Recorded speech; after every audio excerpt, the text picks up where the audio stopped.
Update Alexa Ilacad and KD Estrada. Congratulations to our amazing couple of the night, Alexa and KD. Sa post ng Close Up Philippines, ipinost ang Don Bell and Kidilex Close Up. Kidilex and Don Bell dare to get closer with all the amazing fresh breath from the close up and 12 hours with a regular use.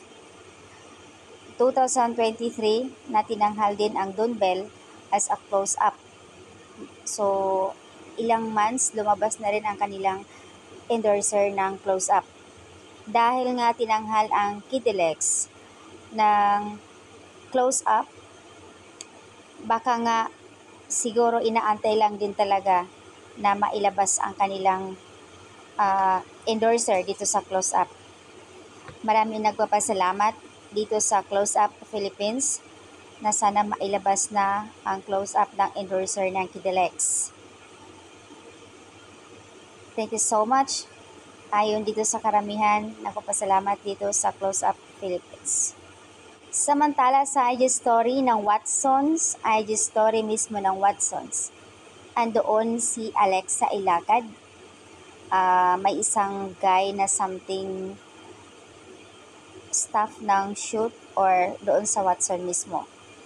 Ano kayang product ang ma-endorse ni Alexa dito na tila siya yung nandoon sa Watson IG story. So may mga ganap ang Kidilex, abang-abang mga endorser nila. Congrats! Sana more project and sana mabigyan ng project ang Kidilex from the Dremski PH or ABS-CBN.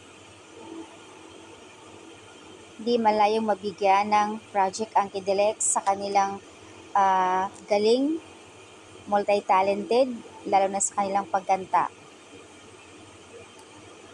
So, ayan, abang-abang lang kung anong ganap ito and lalo na dito sa close-up. Sana mailabas na, pag-open ng YouTube, andun yung advertise nila. Congratulations, Don Bell and Kidilex.